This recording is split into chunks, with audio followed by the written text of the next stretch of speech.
வணக்கம்களே. ஒரு நல்லதொரு நாளில் உங்களை சந்திப்பதில் ரொம்ப மகிழ்ச்சி. என்ன ரீசன் அப்படின்னு பார்த்தீங்கன்னா, இன்றைக்கி பார்த்தீங்கன்னா வைகாசி விசாகம் முருகப்பெருமானுக்கு உகந்த நாளான இன்றைக்கி முருகப்பெருமான் அபிஷேகத்தை பார்ப்பதும், முருகப்பெருமான் தீபாரணை பார்ப்பதும், முருகபெருமான் விசுத்தத்தை பார்ப்பதும் ஒரு சிறப்புக்குரிய நாளாக பார்க்கப்படுகிறது.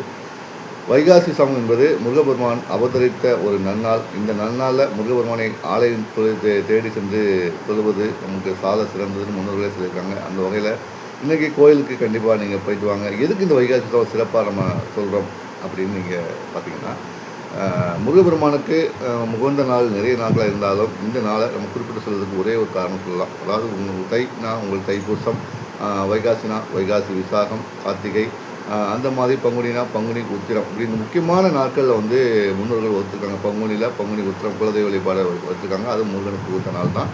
அதே மாதிரி தான் உங்களுக்கு தைப்பூசம், அந்த தைப்பூசத்துலேயும் முருகனுடைய அருள் பெறக்கூடிய ஒரு நாளாக தான் நம்ம பார்க்குறோம். பொன்முற்றம் வைக்கிறோம், பால் கூடலாம் எடுக்கிறோம். அதே மாதிரி வைகாசி விசாகம், இந்த ஒரு கார்த்திகை, இந்த நாட்களை பார்த்திங்கன்னா தமிழர் பண்பாட்டில் நம்மளுடைய பின்னி பிணைந்து வரக்கூடிய வரலாற்றையுடைய பக்தி வரலாறாக தான் பார்க்கப்படுது. அதனால தான் முருகனுக்கு உகந்த நாளாக தான் நம்ம பார்க்குறோம். வைகாசி நாளில் முருகன் அவதரித்த இந்த புனிதமான நாளில் கோயிலில் போய் ஆலயங்களில் போய் தொழுவது ஒரு மிக சிறந்த ஒரு விஷயமாக பார்க்குறோம். ஏன்னா கந்தனை தொழுவதற்கு தீவினைகள் எதுவும் கிட்ட அகலாது. தீவினைகள் அகலவும், குடும்பத்தில் உள்ள பிரச்சனைகள் தீரவும், மனசில் மகிழ்ச்சி வரவும், செல்வம் பெருகவும், குடும்பத்தில் திருமண தடைகளை நீங்கவும், குழந்தை பேர் கிடைக்கவும், கல்வி செல்வம் கிடைக்கவும், இப்படி பல்வேறு கோரிக்கைகளை முருகப்பெருமானிடம் சரணடைந்து வைக்கக்கூடிய ஒரு உன்னதமான நாள்.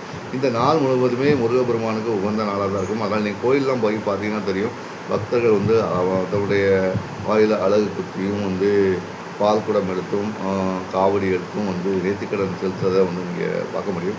அந்த அளவுக்கு இந்த நாள் ஒரு அம்சமான ஒரு நாளாக இருக்கும். வாழ்வில் மறக்க முடியாத நாள், முருகனுக்கு ரொம்ப உகந்த நாள். ஏன்னா நம்மளுடைய பிறப்பு அடிப்படையில் பார்க்கும்போது 27 நட்சத்திரங்களில் முக்கியமான நட்சத்திரங்கள் கடவுளுக்கு உகந்த நட்சத்திரமாக இருக்கும். அந்த முக்கியமான நட்சத்திரத்தில் பிறந்தவங்க இன்றைய நாளில் வழங்குறது, சாமி வழங்குறது ஒரு நம்பிக்கைக்குரிய ஒரு நாளாக பார்க்கும். உங்களுக்கு பெரிய பெரிய கோயிலுக்கு உங்களுக்கு பார்க்க முடியாது. சின்ன சின்ன முருகன் கோயிலில் போய் நீங்கள் முருகன் வழிபாடு நடத்தலாம்.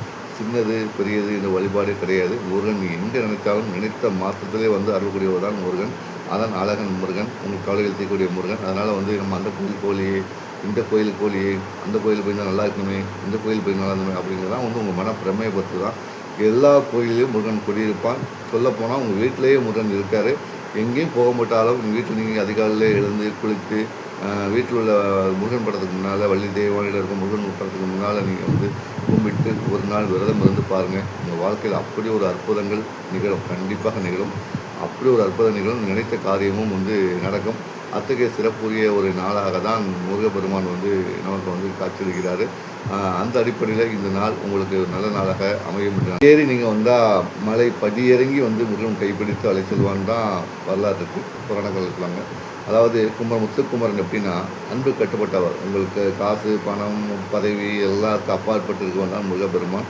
அதனால் முருகப்பெருமான் நம்ம பார்க்கலையே, முருகப்பெருமான் நம்ம பார்க்க முடியலையே அப்படின்னு வருத்தப்படாதீங்க.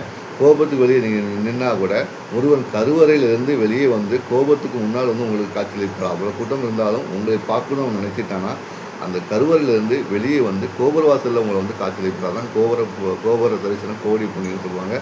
அந்த நம்பிக்கை மட்டும் உங்களுக்கு இருந்தால் போதும். முருகப்பெருமான் எப்போதும் உங்கள்கிட்ட இருப்பார். அந்த வகையில் இந்த வைகாசி விசாகம் நாளில் மனமாற முருகப்பெருமானை வழிபடுங்கள். வாழ்க்கையில் சிறப்படைங்கள். தொடர்ந்து பல ஆன்மீக செய்திகளை நம்ம பரிவாரம். நான் உங்கள் தென்காசிக்காரன்.